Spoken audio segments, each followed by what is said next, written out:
है, यंग उनको बरगलाया जा रहा है। ये जो ऊपर अपोजिशन वाले हैं या ऊपर AMI है उनको बरगला रहे हैं, उनका ध्यान जो भटका रहे हैं उनको है। उनके पास पैसे नहीं है, PFI पैसा दे रहा है, उनका हेड ऑफिस शाहीन बाग में है। उनके पास पैसे नहीं है, PFI पैसा दे रहा है, उनका हेड ऑफिस शाहीन बाग में है। नमस्कार, मैं ज्योति निषाद और आप देख रहे हैं पैंकर न्यूज़। अभी हम मौजूद हैं दिल्ली के कनार प्लेस में और हम यहाँ पर बात करेंगे लोगों से जो कानपुर में हिंसा भड़की थी।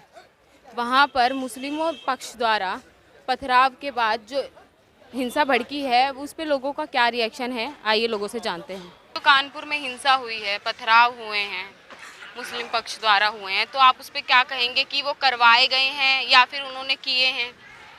देखो जी, वो करवाए गए हैं, भोले भाले इंसानों को लेके ना, जो 25 साल के जो लड़के युवा उनको करवाए। PFI है, पॉपुलर फ्रंट ऑफ इंडिया, सारा पैसा उसका आया हुआ है। अगर ये करवाए नहीं गए तो ये बताओ कि एक सब्जी वाले के ठेले में जा रहा है, वहाँ से पत्थर कहाँ से आ गए इतने सारे इकट्ठे? वो रेडी भी ले जा रहे हैं, नमाज पढ़ के पथराव हुए हैं। इतनी पाक चीज नमाज जो होती है उसको पढ़ने के बाद होते हैं, तो फिर ये कहाँ तक सही है? देखो जी, पेट्रोल के बम भी फेंके गए हैं, वहाँ पर पेट्रोल ले रहे हैं एक तरफ, ऊपर से पेट्रोल बोतल में भर के वो फेंक रहे हैं, ठीक है। और मेरे को ये बताओ कि अभी 40 बंदे में से मतलब 25-26 बंदों की शिनाख्त हो गई, 40 की नहीं 38 की हो गई है, उनकी फ़ोटो भी लग चुकी है वहाँ पर। तो ये बताओ कि ये सारा ऑल ऑफ ए सडन अगर कोई पत्थर फेंकता है, अगर आप कनॉट प्लेस में अगर इंसिडेंटली अगर इमीडिएटली कोई पत्थर फेंकने पड़े, यहाँ से पत्थर ही नहीं मिलेंगे या तो कानपुर में भी कहाँ मिलेंगे? कानपुर में ठीक है, मैं मानता हूँ छोटा सिटी है, लेकिन पत्थर कहाँ से आएंगे? वो ठीक है, मैं ये भी मानता हूँ कि जो नुपुर शर्मा ने किया वो भी गलत है, लेकिन अगर ये इसको किसी और तरीके से भी तो सुलझाया सकते हैं ना। आप पिटीशन डाल दो, FIR लॉन्च करो, ठीक है, उससे भी सॉर्ट आउट हो सकता है। मेरे को ये बताओ कि वैसे यही है एक तरीका, पत्थर फेंकना, इकट्ठे करके पत्थर फेंकना, पेट्रोल बम डालना, इसी से ना आग लगा देनी। और अब देखना, अब सबकी प्रॉपर्टी जब्त होगी और बंदे गैंगस्टर एक्ट में बंद होंगे, फिर देखना हाय हाय करेंगे। उनके ऊपर अतिक्रमण का बिल्डोजर चलेगा, फिर बोलेंगे कि बाबा, बोलेंगे, बिल्कुल बोलेंगे। ऐसा 3 बार हो चुका है। पहले जो 2019 में हुआ था NTCA जो वहाँ पर हुआ था, UP में हुआ था, मुजफ्फरनगर में, वहाँ भी यही जनता बोलेगी कि बाबा गरीबों पे बिल्डोजर चला देते हैं, तो फिर वो कहाँ तक सही है? जनता नहीं बोलेगी, सिर्फ वही बोलेंगे जिन्होंने किया है, वही बोलेंगे, जनता नहीं बोलेगी। या ह्यूमन राइट्स वाले आ जाएंगे, वो ह्यूमन राइट्स के कंधे पे रख के बंदूक चलाएंगे। तो ये सारा जो है ना, ये मेरा कहने वाला ये सारा प्री प्लान में हुआ है। धर्म संसद हुई, 20 लाख लोगों को काटने की बातें हुई, ये भी जरा बता दें, वो भी PFI ने फंड करा था क्या? PFI ने तो किया था, तो उनको भी तो सजा मिल रही है ना। उनको बंद नहीं किया था, वो त्यागी को वसीम थे किया या नहीं, उसको बंद किया। तो धर्म संसद में भी सवाल उठाए ना। हम भी तो देखो, बात सुनो, मैं भी तो सत्ताधारी हूँ, तो नुपुर शर्मा की बुराई कर रहा हूँ या नहीं कर रहा? नवीन जिंदल की कर रहा हूँ या नहीं कर रहा? जिस दिन उसने बोला उसी दिन कार्रवाई में क्यों लेट क्यों हुई? कार्रवाई लेट क्यों हुई? हर चीज का एक टाइम होता है, हर चीज का एक टाइम होता है, उसी टाइम होता है। ये पहले तो कार्रवाई होती नहीं थी कांग्रेस के टाइम में, तो फिर भी ना, जब इमीडिएटली उस टाइम पे अभी तक कार्यवाही हो जानी चाहिए थी। इतना सिस्टम धीरे हो चुका है, इतने में तो कार्यवाही होना चाहिए था। खराब नहीं है सिस्टम, पहले खराब था, अब सिस्टम अच्छा है। जब सिस्टम सही है तो ऐसे पथराव कहाँ से हो रहे हैं? आगजनी पथराव कहाँ से हो रहे हैं? आजकल आप देखो, अब जो है ना इंसिडेंट रिपोर्टिंग हो रही है, पहले रिपोर्टिंग नहीं होती थी, पहले डर के मारे रिपोर्ट ही नहीं करते थे। अभी मेरे को बताओ, हैदराबाद में 17 साल की लड़की का रेप हुआ, 5 बंदे, उसमें AMI असरुद्दीन अवासी के जो टीम का बंदा, उसके लड़के ने भी किया, तो सारे मोमडन थे। मेरे को ये बताओ कि अब क्या हुआ? असरुद्दीन अवासी की एक टिप्पणी भी आई है? कुछ नहीं आई। वैसे वो ज्ञानव्यापी के बारे में इतना कुछ बोलता रहता है, अब क्या बोला है वो? और उसके सचिवालय का वहाँ बन रहा था आंध्र प्रदेश में, हैदराबाद में, वहाँ भी एक मस्जिद गिराई गई थी, जब भी कुछ नहीं बोला। तो ये सब राजनीति कर रहे हैं, राजनीति रोटियाँ सेक रहे हैं, सेकने दो इनको जब तक सेक सकते हैं। दोनों पक्षों द्वारा आपस में हो रहा है, कैमरे पे दिख रहा है। उनको जो है मुस्लिम पक्ष है, वो जवान लोग हैं, यंग, उनको बरगलाया जा रहा है। ये जो ऊपर अपोजिशन वाले हैं या ऊपर AMI है उनको बरगला रहे हैं, उनका ध्यान जो भटका रहे हैं उनको। आप देखो, कोई इसमें मैच्योर बंदे नहीं हैं। अभी जो फोटो लगी है उसमें सारे 25 साल तक के युवा लड़के हैं, वो मैच्योर वाले। नुपुर शर्मा और नवीन जिंदल जी हैं, क्योंकि अराजक तत्व अगर एक अम्बेसडर कहता है पार्टी का, भड़काता तब पत्थर उठता है सड़क से। जब फाइनेंशियल एड भी मिलती है उनको, जब होता है उनके पास पैसे नहीं है, पीएफआई पैसा दे रहा है, उनका हेड ऑफिस शाहीन बाग में है। आपने नेट पे देखा पुलिस वाले नुपुर शर्मा को भी और नवीन जिंदल को भी शायद पीएफआई दे रहा था। ये भाई साहब तो फिर वो अपनी पोजीशन क्यों खड़ा है? उनके पास तो पैसा ही बहुत है। नुपुर शर्मा वो तो प्रवक्ता है इतनी बड़े, उनको पैसे देने की क्या जरूरत है? किसी के खिलाफ क्यों बोलोगे? ये बात मानता हूं। किसी धर्म के खिलाफ क्यों बोलोगे? आप हैं कौन? अरे सर मैं आपकी बात मानता हूँ, पत्थरबाजी करना बयान देना अलग होता है। वैसी ने क्या बोला? अरे पत्थरबाजी और बयान देना क्या बोला अलग होता उसने? है। एक चीज बताओ, एक वो दिखाओ, किसी को गाली देना, किसी को जान से मार देना, दोनों अलग होता है। कोई वीडियो दिखाओ। अवैसी कड़वा जरूर बोलता है, लेकिन उसने कभी धर्म पे कोई आक्षेप नहीं करा, कभी भी नहीं करा। कड़वा जरूर बोलता है। मैं क्या कह रहा हूँ, बोला उसका भाई ने 15-20 मिनट पहले, मैं मना कर, मैं आप अवैसी कभी कड़वा नहीं बोलता। उसने अवैसी उसका भाई कभी धर्म के खिलाफ नहीं बोलता। ये धर्म के ये कहते हैं ना बाहर के लोग है, बाहर का कोई नहीं है। मैं आपको दिल्ली की बताता हूँ, मैं पुरानी दिल्ली की बताता हूँ मैं। और वैसे कड़वा नहीं बोलता, लेकिन जवानों का, युवा लोगों का जो है ना माइंड भड़काता है, वर्गलाता है बस। वो उसकी बात में कड़वाहट नहीं होती है, चलो लेकिन बरगलाता जरूर है युवाओं को, है ना। उत्तर प्रदेश गया था, उत्तर प्रदेश लड़ने के लिए गया था अवैसी। 60 से 70 सीट ऐसी हैं उत्तर प्रदेश में विधायक की जिस पे खालिस मुस्लिम भाई फैसला करते हैं। उसकी वहाँ जमानत जब्त हो गई, मुसलमानों ने उसे वोट तक नहीं दिया, लेकिन फिर भी बरगलाता इनके कहने से। बाकी नुपुर शर्मा जी फूल बरसाती हैं। करवा दिया, हमला करवाने का मतलब ये था कि सीधा बीजेपी भी इल्जाम आए, हमला करवा दिया, पत्थर डलवा दिया। बोला जा रहा था कि बीजेपी ने कराया है। बिल्कुल झूठ नहीं बोलता, सच बोलता है वो। ये भी सच बोला है उसने। उसका भाई क्या करता है, उसके भाई को कभी कुछ नहीं कहा उसने, जो मर्जी कहता रहे। तो बस भाई जो मर्जी बोल दे, अपने घर में तो झाँक ले, अपने गिरेबान के अंदर तो झाँक के देख। भाई ने, उसके भाई ने जो भी कुछ करा वो इंग्लैंड था, इंग्लैंड से आके कानून को फेस कर रहा था। सुप्रीम कोर्ट ने अभी मैं बता रहा हूँ कौन कौन भागा, बता रहा हूँ, सुनो इसे। नुपुर ठीक है, फेस करा, कोर्ट ने आज उसे क्या दिया, बाइज्जत बरी किया है, कुछ भी करा। हमने कोई मुस्लिम उसके पीछे रैली लेके तो नहीं निकला। कश्मीर में एक बच्ची का बलात्कार हुआ था, कौन सी पार्टी उस आई थी? अब वो तो गवर्नमेंट ने कहा कि उस बच्ची का बलात्कार हुआ था, इन्होंने करा। कोई भी धर्म हो, किसी भी धर्म को या किसी भी धर्म गुरु के खिलाफ मेरी औकात नहीं है कि मैं बोलूं। कोई भी धर्म हो, किसी भी धर्म ग्रंथ के खिलाफ मेरी औकात नहीं है कि मैं बोलूं। सबसे बड़ी बात ये, कोई भी प्रवक्ता हो, कोई भी हो, उसको ये ध्यान रखना चाहिए, कोई भी धर्म किसी भी चीज़ का मानने वाला हो। बहुत लोग कहते हैं कि ये नास्तिक है, नहीं मानता, तो मैं नास्तिक के लिए भी नहीं बोल सकता, क्योंकि उसके मन में क्या है, वो क्या सोचता है, कैसे करता है, मैं कौन होता हूँ उसके लिए बोलने वाला। सबका फंडामेंटल राइट है, राइट टू चूज है, तो वो कुछ भी चूज कर सकता है, चाहे वो धर्म को माने या ना माने। तो फिर ऐसे थोपना, कहाँ तक सहमत हैं आप इस बात से? तो वही चीज़ तो मैं कह रहा हूँ कि किसी को भी किसी के खिलाफ बोलने का वो अधिकार नहीं है कि वो आदमी जा रहा है मैं उसे तू तड़ाक करके क्यों बोलूँ। जो मेरा काम का वो है, मतलब मैं उस तरह से उससे बोलूँ। ये थोड़ी होता है कि किसी भी धर्म के खिलाफ मैं एक चीज़ बोल दूँ।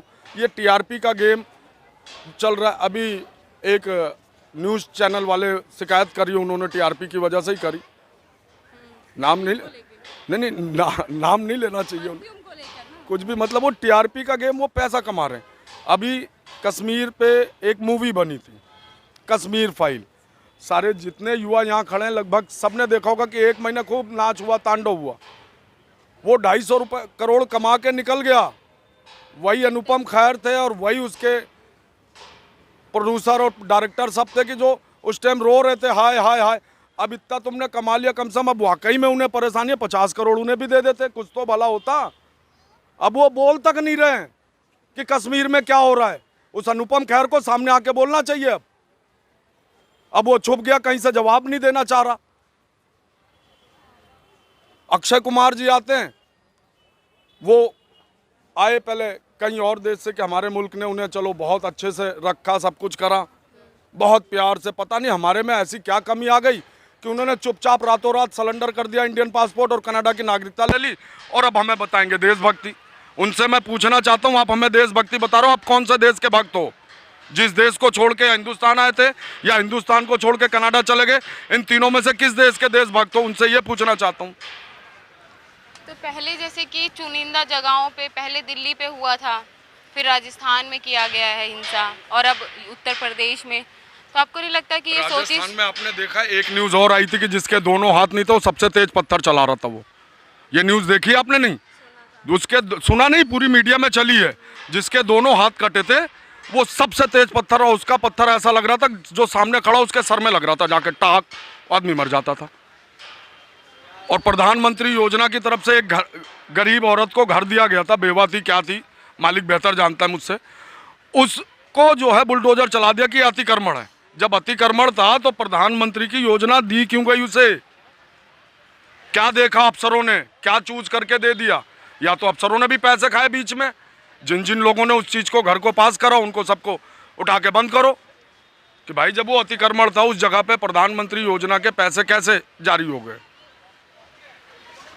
तो शुरू भी यही करते हैं और बढ़ावा भी यही देते हैं और देखो, खत्म भी यही इसमें- करते हैं, आप ये कहना चाह रहे हैं? ना इसमें कोई हिंदू शुरू कर रहा है, ना कोई मुस्लिम शुरू कर रहा है, ना कोई सिख, ना कोई ईसाई, क्योंकि इनको कमाने से ही फुर्सत नहीं, अपना घर चलाएं कैसे, इस टाइम महंगाई है, सब इसमें फंसे पड़े कि मैं अपना घर कैसे चलाऊं।